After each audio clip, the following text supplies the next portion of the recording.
I lost everything for her, my career, my happiness, my home. And when she left, it was as if I was nothing to her. But when she came crawling back, I wasn't waiting anymore. I had one thing to say. It's too late.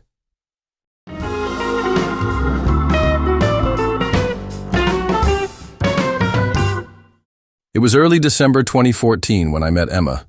She was 18 and I was 22. We were both trying to figure out life, and we clicked instantly. It felt like fate had brought us together. Our love was young, real, and full of promise.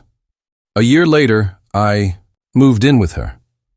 By April 2017, we got married, promising to build a future side by side. Just 2 years later, we had our son, Jason. We were on top of the world, or so I thought. We both worked hard. She managed a local cafe and I worked at a tech startup. Things were tight, but we managed. But in February 2018, she came to me with an idea to expand our family. With no health insurance and no savings, I made a sacrifice. I quit my steady job and found something with worse pay to cover her needs. And by October, Jason was born, and I was overjoyed. I felt proud of what we were building, but we were drowning in debt. Bills piled up. Every day was a struggle. Emma insisted we move to a new city for her career. At first I resisted, but after months of her pushing, I gave in. I packed up my life, leaving everything behind for her dream. We moved to the new city, hoping for a fresh start. She was excited. She was thriving. And I was drowning. From the moment we stepped into that tiny apartment, everything changed. It was cramped. It was sterile. It didn't feel like home. It felt like a cold box, suffocating me with each passing day. The life we had worked for, the dream we had built together, was slipping through my fingers, and I had no control over it. I wanted to make it work.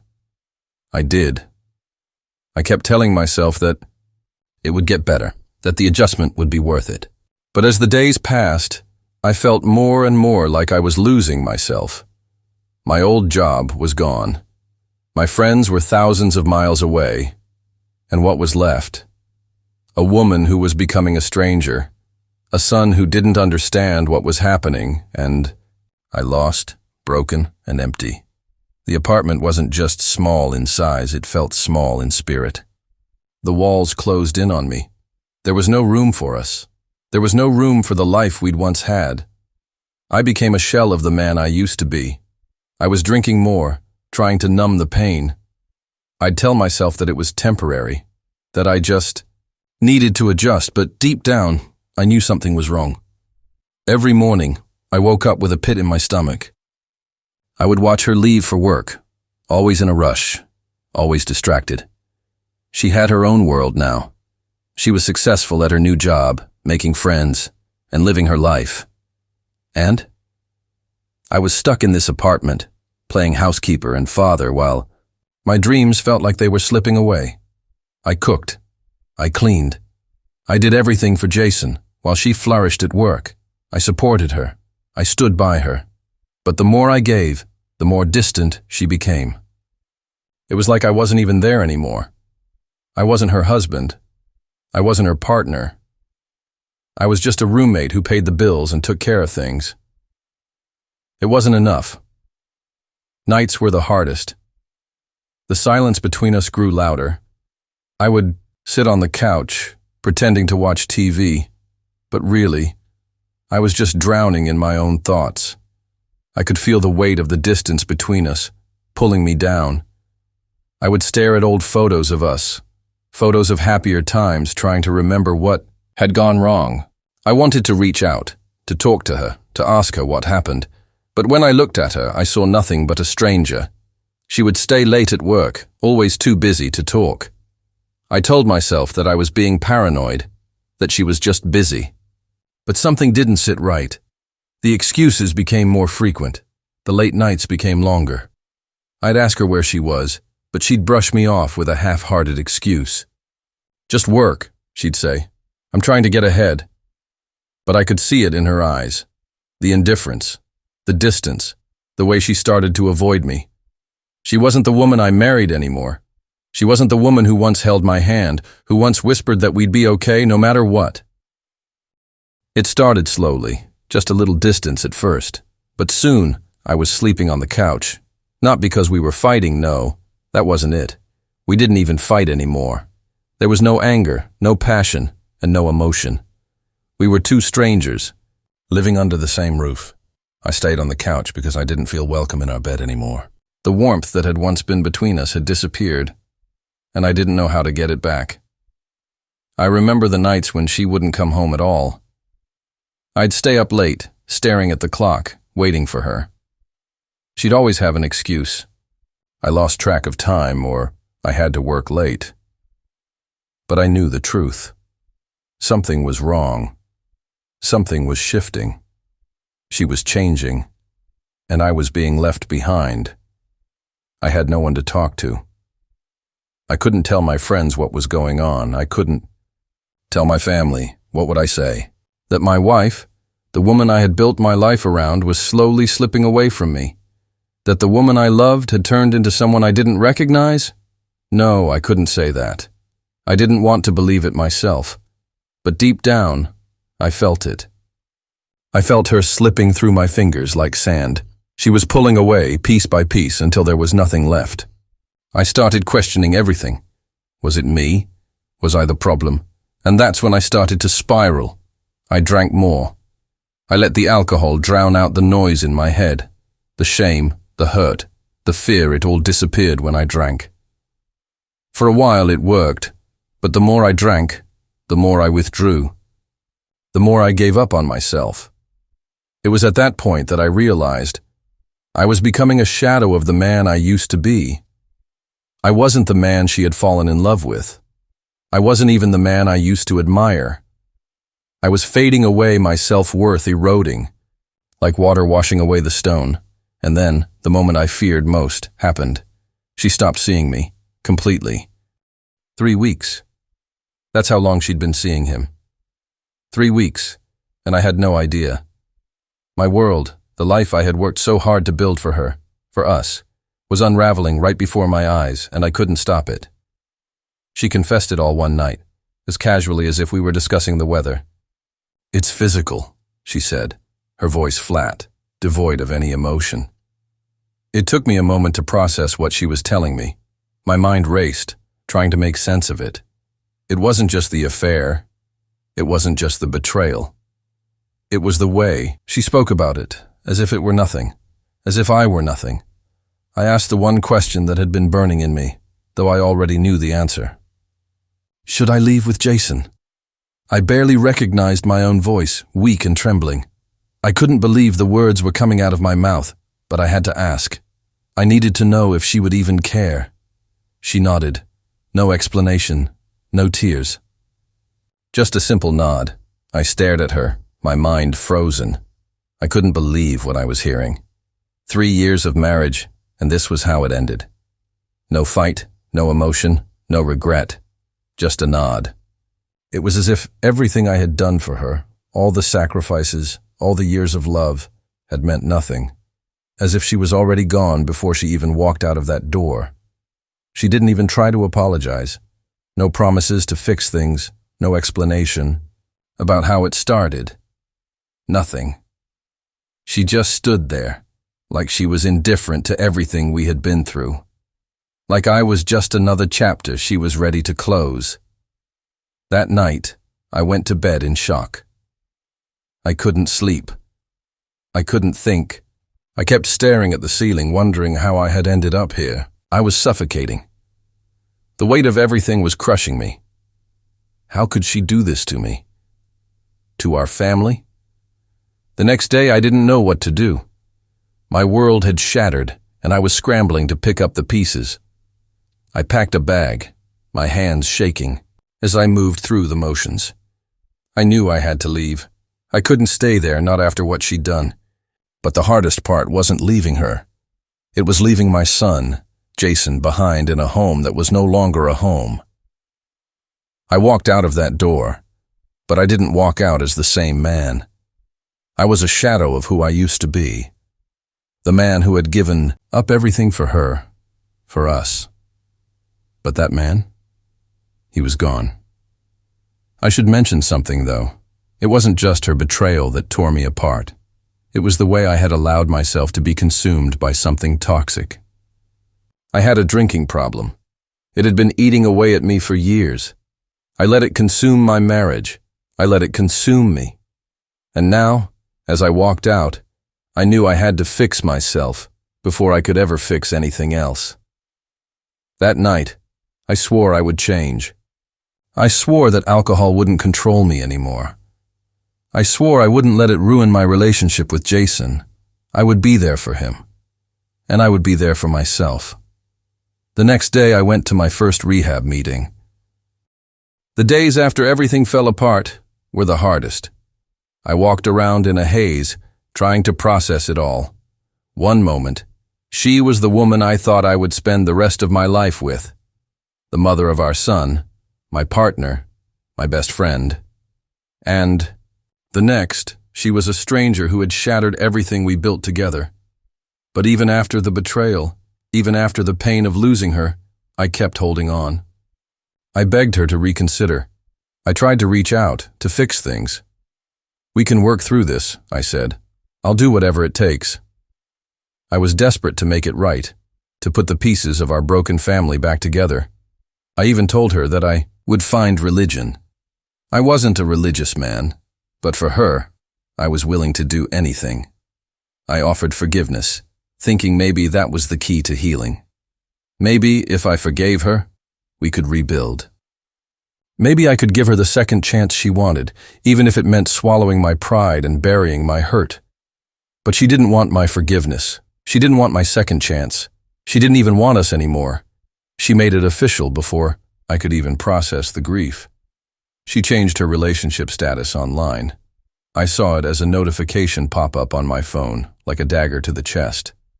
That simple click, that simple change, made everything so final. It wasn't just the end of our relationship. It was the confirmation of everything I had feared. She didn't care. She didn't feel remorse.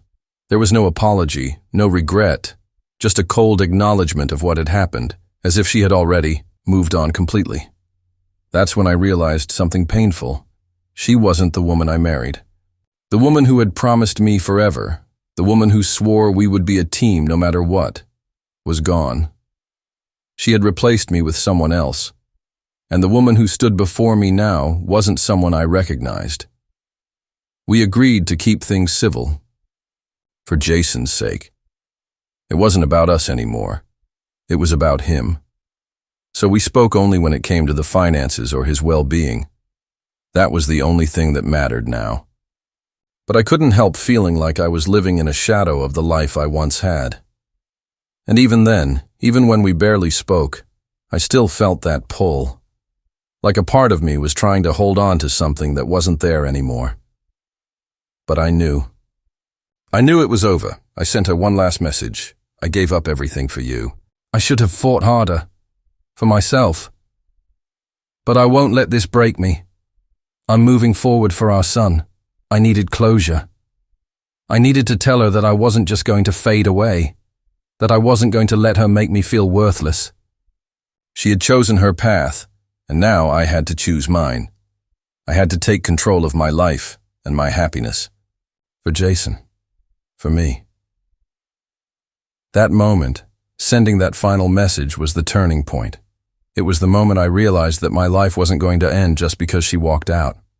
I wasn't going to crumble. I wasn't going to let this define me. It was hard and it took time, but I started to rebuild, slowly, piece by piece. But just when I thought I had it all figured out, just when I thought the past was behind me, she showed up again. This time, it wasn't a text. It wasn't a random call. She came to my door. "I miss you," she whispered, her voice barely above a whisper. She was standing there, eyes red from crying, looking like a woman who had been through a storm. I miss us. For a brief moment, old feelings flooded back, good memories, laughter, the way she held my hand when our son was born. It was hard not to remember the love we once had, but I couldn't forget the pain, the lies, the betrayal. I looked at her, coldly, and asked the one question that had been eating away at me. Why now? Her eyes searched mine. She hesitated, and then, almost as if she knew the truth was written all over her face, she answered, I realized I made a mistake.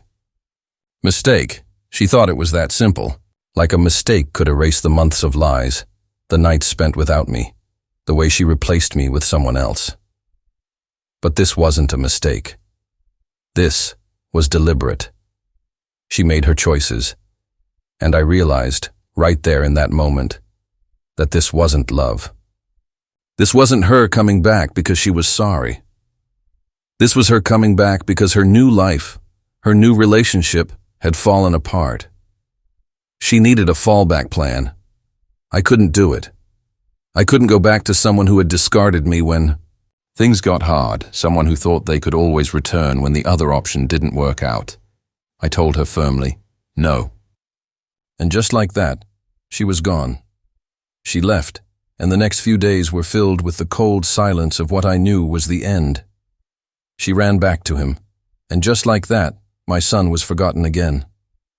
She had seen him only twice in the last 5 months. And when I realized that, I felt this overwhelming sense of relief, not for her, but for me. I wasn't her backup plan anymore. I wasn't the one she came back to when things fell apart. I was free. Months passed. I focused on rebuilding my life. I threw myself into work. I stayed sober. I became a better version of myself for Jason, for me. I thought I was done with her. I thought I was done with the past.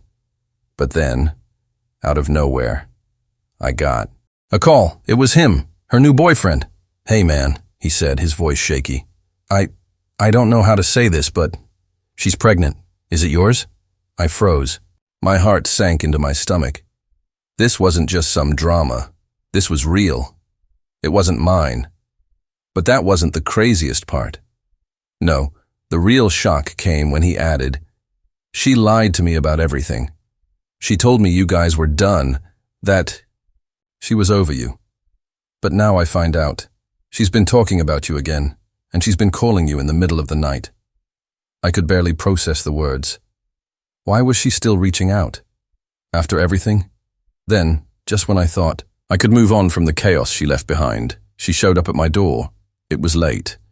I hadn't heard from her in weeks, but there she was, standing in front of me, her eyes red, her voice trembling. I miss you, she whispered, her words breaking through the silence between us. I miss us. For a second, I felt the old pull. I remembered the early days, the laughter, the warmth of her touch. My heart skipped. Maybe, just maybe, she realized what she lost. Maybe she was coming back because she loved me. But then it hit me. The flood of memories. Everything that had happened. The betrayal. The lies. The way she threw me away like I never mattered. She didn't come back because of love. She came back because her new relationship had fallen apart. She was desperate, looking for a safety net. And I wasn't that anymore. I stared at her, trying to read her eyes. Why now? I asked, my voice cold. Her hesitation was all I needed to see. She wasn't here for reconciliation. She wasn't here because she wanted me back. She was here because things didn't go the way she planned. And now, with her new guy, it had crumbled. She needed something. She needed someone. She bit her lip, her eyes searching mine. I made a mistake, she finally whispered, as if those 3 words could erase everything she had done. But I wasn't falling for it. Not this time. I stood firm. No. Her face contorted with shock. Her eyes widened, like she couldn't believe I would turn her away. It was as if she thought I'd always be here, waiting, hoping, ready to take her back. She was wrong. She tried to argue, but I couldn't hear it anymore. I wasn't that man anymore, the one who put up with the lies, the one who let her walk all over me. That person was gone. She left my doorstep in tears, probably expecting me to chase her, to beg her to stay. But I didn't. I wasn't her backup plan anymore. I wasn't someone she could just come crawling back to when things didn't work, out with someone else. The next few days were filled with silence.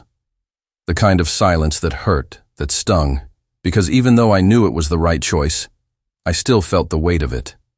I felt the loss of what could have been, of what we once had. But in my heart, I knew this was the only way I could truly move forward. And then, just when I thought it was over, it got worse. She ran back to him.